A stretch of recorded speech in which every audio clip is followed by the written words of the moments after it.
예배 때 보면 여러분의 얼굴들이 언제 제일 밝은지 아세요? 바로 다음 세대를 위해서, 그죠? 기도 제목을 내놓기 전에 우리 손주들의 얼굴들, 그죠?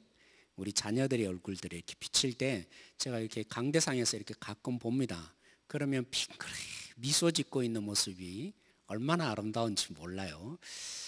그 모습을 하나님이 제가 볼 때는 기뻐하실 것 같아요. 그렇죠? 우리 인상이 막 징그러지고 막 이렇게 아파하고 힘들어하는 모습을 하나님이 가장 아파할 텐데, 하나님은 우리가 이 땅에 살아가는 신앙인으로서의 삶, 그죠?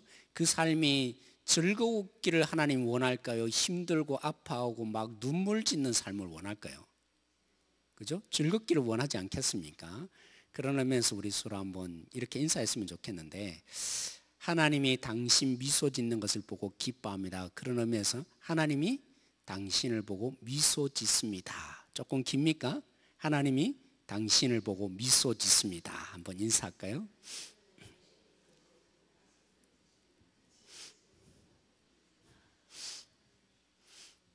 네.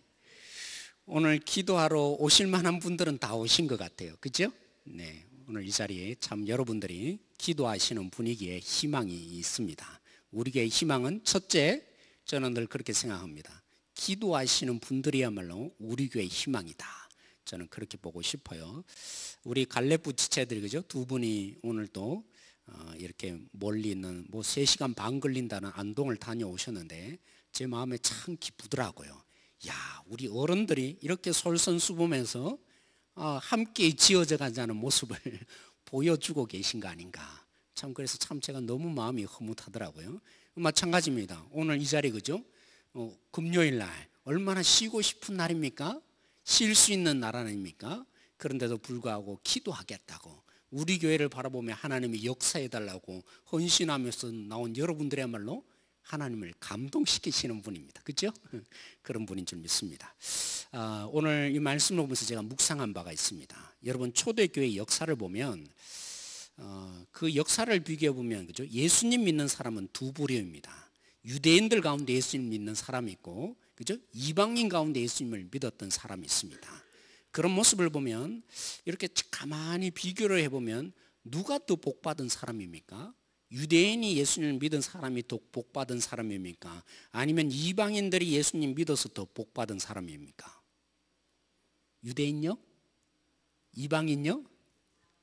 다요? 네. 이렇게 비교할 수는 없지만 저희들 같은 이방인들입니다. 왜요? 참 이 부분들을 생각해 보면 오늘 사도행전을, 그죠? 오늘 우리가 2장을 읽었지만 15장 사건으로 한번 돌이켜 볼 필요가 있습니다. 사도행전 15장에 무슨 일이 발생합니까? 사도들이, 그죠? 종교, 예루살렘에 대표하는 리더급에 있는 사도들이 그리고 리더들이 함께 모여서 회의가 일어났습니다. 야, 이방인들이 우리가 예수님을 믿고 할례를 받고 그래서, 그죠? 이들은 원래 그렇게 살았으니까 율법을 지키고 살지 않았습니까? 그런 가운데 덤으로, 그죠? 구원을까지 받았던 이 유대인들이었습니다. 그런 입장 가운데 특별히 하나님에 대한 열심이 있는 바리새인들이, 야, 이방인들 어떻게 할 거냐? 이방인도 구원을 받고 예수님을 믿게 되는데 저들이 신앙인으로서 어떻게 살아야 될 건가? 굉장히 혼란에 빠졌습니다. 그리고 내세웠습니다. 여기에 그래서 이 혼란을 잠재우고 규칙을 내세우기 위해서, 그죠? 회의가 일어난 게 사도행전 15장에 나타납니다. 그래서 만약 오순절에 성령 강림이 없었다면 제가 볼 때는 이방인인 우리들이 별로 복음이, 그죠? 유용하지 않았을 것 같아요. 복음이 우리에게 오늘 기쁜 소식이라 말한 것처럼 정말 기쁜 소식으로 들려지지 않았을 것입니다. 왜냐하면 지금 대세가 뭡니까? 이방인들도 우리들처럼 할례를 받고 율법을 행해야 된다. 그게 전반적인 지금 대세였어요. 그 흐름들이 계속해서 이어졌어요. 그런데다가 사도들도, 그죠? 여기에 뭐라고 하지 못하는 겁니다. 아닙니다. 조건 필요 없습니다. 할례를 행할 필요도 없고요. 율법을 따라서 우리처럼 행하는 것 뜻이 아닙니다. 이렇게 주장하지 못하는 것입니다. 근데 여기에, 그죠? 한 사람이 일어나서 그들에게 얘기를 하지 않습니까? 베드로가 얘기를 했던 모습이 나타나는데, 만약 이 대세를 따라갔다면 그죠? 우리는 개고기도 먹을 수 있겠습니까? 당연히 못 먹었을 거고 그죠? 유대인들처럼 우리는 살아야 됐기 때문에 더러운 음식들 그죠? 성경에서 표현한 구약에 표현되었던 그 모든 더러운 음식들을 낱낱이 다 가리면서 물고기 중에서도 비늘 있고 그죠? 지느러미 있는 것만 먹어야 되지 않겠습니까? 그리고 안식일을 그죠? 여전히 목숨 걸고 유대인들처럼 행하는 것처럼 똑같이 율법을 지키고 그리스도인이 되어도 그렇게 살아야 될 것이 우리였습니다. 근데 베드로가 말을 합니다. 그거 아니라고. 근데 여러분 베드로가 누굽니까? 물론 예루살렘에 그죠? 대표격에 있었던 예루살렘 교회에 있는 수문장 역할을 했던 거죠. 우두머리 격에 있는 사람입니다. 베드로가 그 말을 했기 때문에 베드로의 말이 먹혔을까요? 이 역사적인 상황들을 보면 베드로가 그죠? 한 번은 굉장히 공격을 당했어요. 야, 너 왜 이방인들과 같이 밥 먹었냐, 그죠? 갈라디아서도 나오지 않습니까? 그런 일로 인해서 베드로가 전반적인 분위기가 별로 좋지 않습니다. 베드로도 그런 공격을 당했는데 아니라고. 유대인 너희들처럼 할례를 행할 필요도 없고 그죠? 율법을 지킬 필요도 없다. 그리스도 안에 이제 뭐든지 다 할 수 있는 자유가 주어졌다.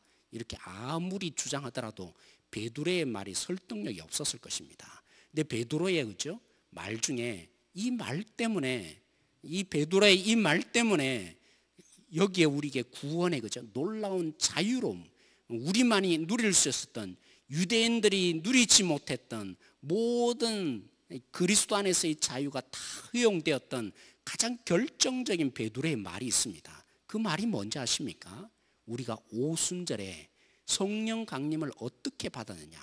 율법 때문이 아니었다. 할례 때문이 아니었다. 뭐 때문이었다고요? 오직 예수 그리스도의 이름을 부르는 이 이유 때문에 우리가 그 경험이 있지 않느냐.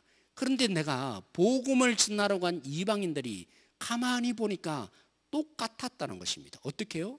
그들에게도 할례를 행했기 때문에 성령이 임한 것도 아니고 율법을 행했기 때문에 성령이 임한 것도 아니고 오직 예수님의 이름을 부르는 그 회개의 역사 속에 성령이 임하였더라. 이 얘기가 이어지자마자 모든 사람이 잠잠해진 것입니다. 특별히 바리새인들이 그죠? 예수님을 믿었던 바리새인들이 열심을 내지 않았겠습니까? 하나님을 제대로 믿는 것이 뭐냐? 우리와 똑같아지는 것이다. 우리가 율법을 행하고 하나님의 말씀의 조항대로 낱낱이 행하는 것처럼 그렇게 행해야 된다 끝끝내 주장하였던 그들도 이 베드로의 이 한마디 말 때문에 그 한방 때문에 그렇죠? 결국에는 잠잠게 되는 역사가 일어났어요.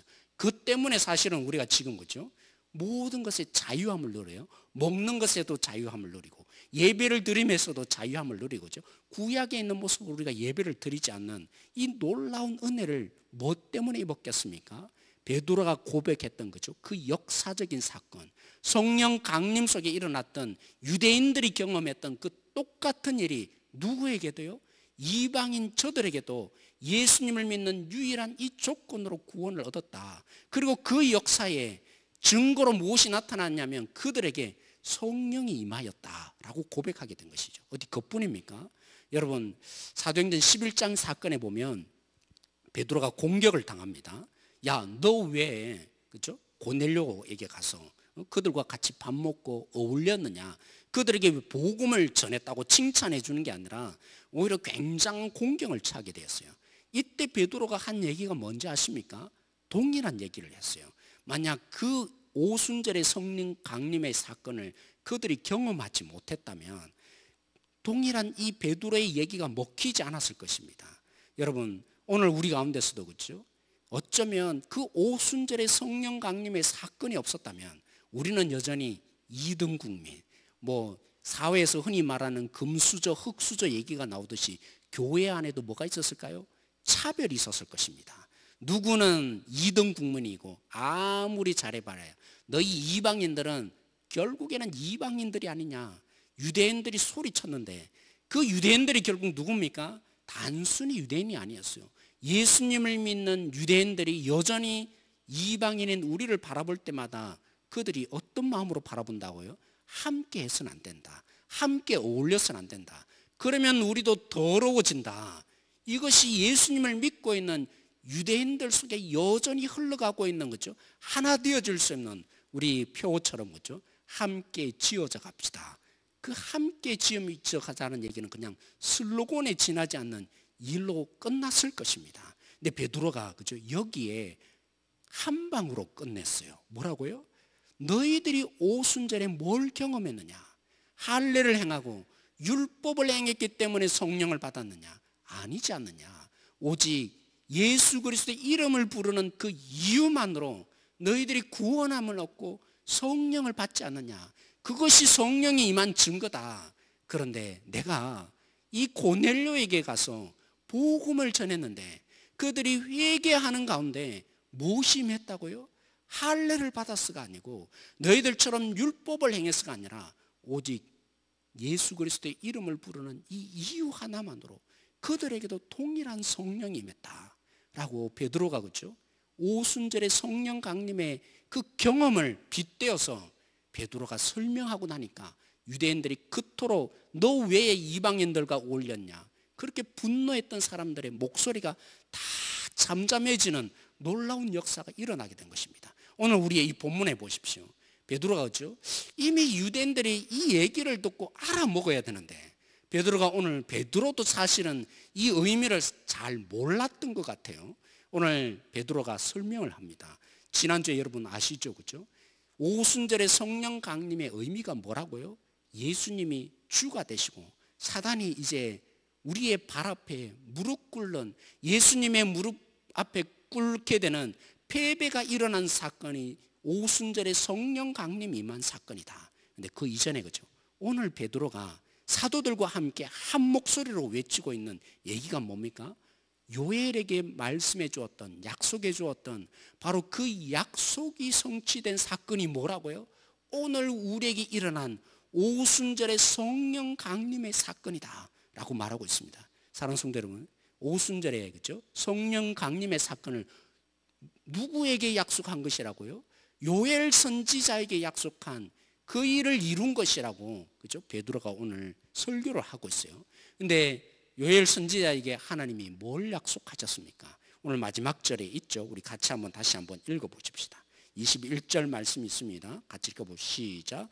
누구든지 주의 이름을 부르는 자는 구원을 받으리라 하였느니라. 요엘 선지자의 가장 큰 핵심이 있다면 하나님이 마지막 그날이 되면 뭘 약속하신다고요? 누구든지 멸망당하고 죽어야 되고 심판받아야 될 처지에 있지만 그렇지만 누구는요?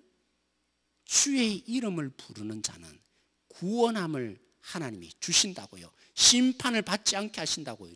하나님이 징계 가운데서도 그들을 이끌어내고 구원케 되는 역사가 일어나는데 거기에 제외될 사람이 있습니까? 누구든지 그죠? 예수님의 이름을 부르는 이방인이든지 아니면 유대인들이든지 할 것 없이 누구든지 구원을 받게 된다. 이걸 앞부분에서는 현상적으로 설명을 합니다. 구원이 어떻게 이루어지고 그 구원의 역사가 무엇인지를 뭘로 설명합니까? 요엘 선지자가 앞부분에 얘기하지 않습니까? 그렇죠? 마지막 그날이 되면 뭐 한다고요? 모든 육체에게 뭐가 부어진다고요?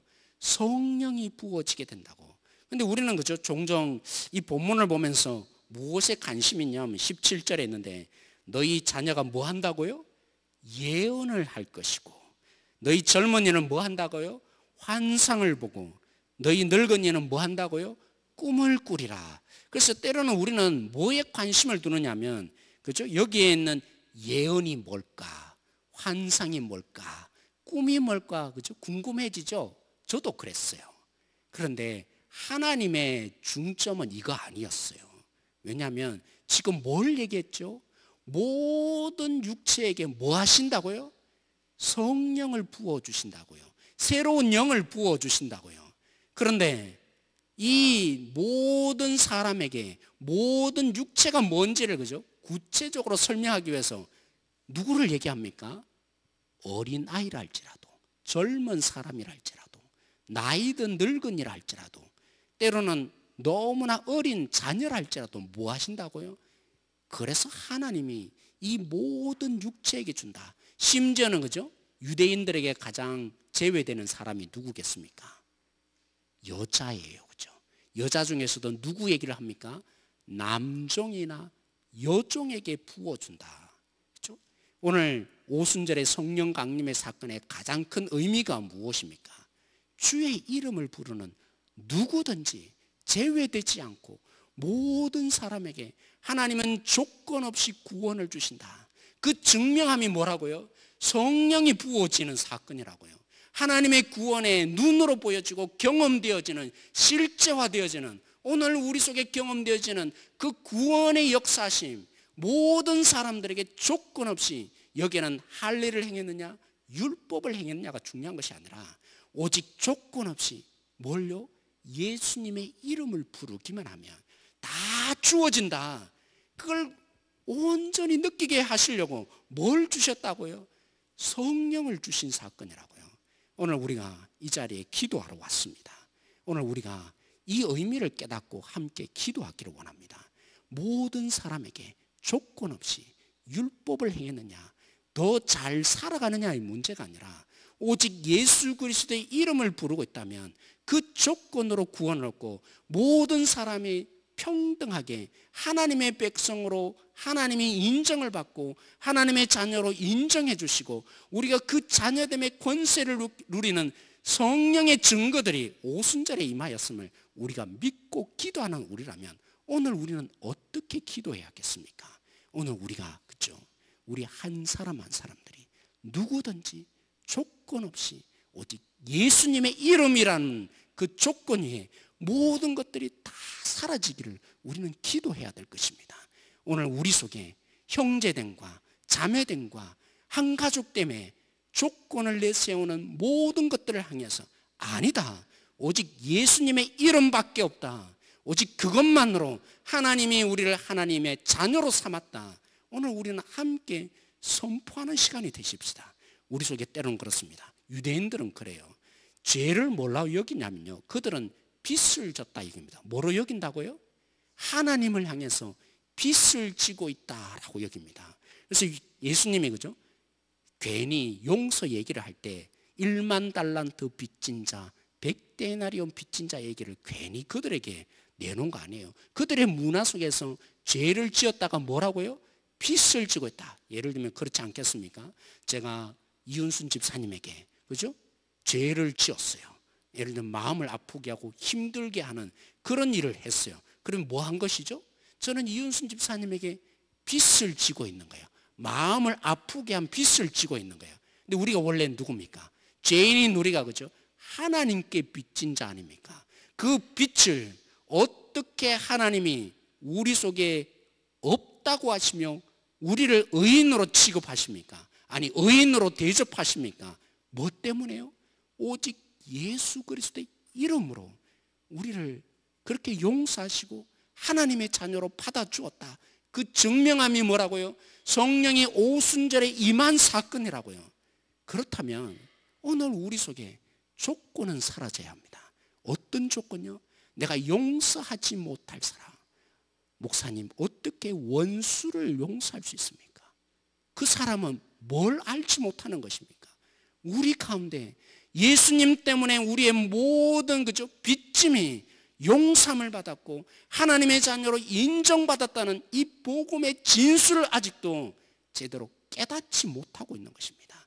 하나님이 우리를 어떻게 용서하시고 어떻게 받아주시고 하나님의 자녀로 삼아 주었는데요, 하나님의 입장에서 보면 누가 더 완벽합니까? 우리는 때로는, 그죠? 어떻게 저를 실망시키느냐, 어떻게 저 사람이 저렇게 행동하느냐, 오늘 또 나에게 어떻게 이렇게 마음 상하게 하는 일을 하냐.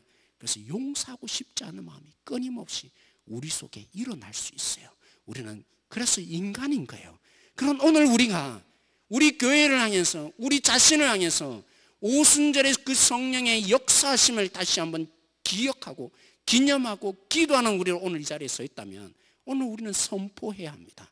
오직 예수님의 이름으로 하나님이 모든 것들을 다 철폐하시고 탕감하여 주시고 구원을 우리에게 주신 하나님이시라면 그 성령님이 오늘 우리에게 있지 않겠습니까? 오늘 우리가 예수님을 믿고 예수님의 자녀라고 나는 분명히 하나님 앞에서 구원이 확보되었다고 우리가 진실로 감히 말할 수 있다면 오늘 우리는 선포해야 하는 것입니다.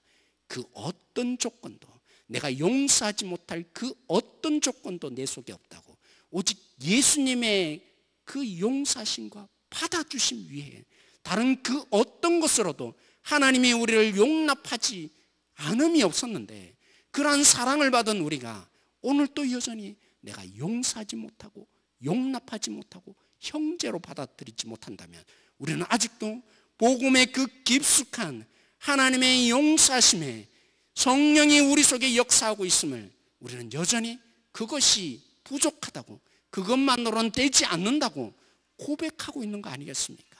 그러면 오늘 우리가 함께 기도하십시다. 우리 교회를 향해서, 우리 자녀를 향해서, 우리의 이웃을 향해서, 하나님, 내가 성령이 있는 자인데 예수님을 믿고 내 안에 조건 없이 성령이 임하여서 주님을 부르는 자가 되었는데, 오늘 내가 선포합니다. 내가 그 주님께 순종하는 자로 내가 모든 조건을 내려놓고 한 사람 한 사람을 주님의 자녀로 볼 수 있고 받아줄 수 있고 용납함에 이 놀라운 오순절의 성령님의 사건이 오늘 여기 속에서도 이루어짐을 우리 교회가 보여줄 수 있도록 기도할 수 있는 오늘 이 자리가 되어지길 소망합니다. 오늘 말씀을 붙잡고 우리 함께 기도하기를 원합니다.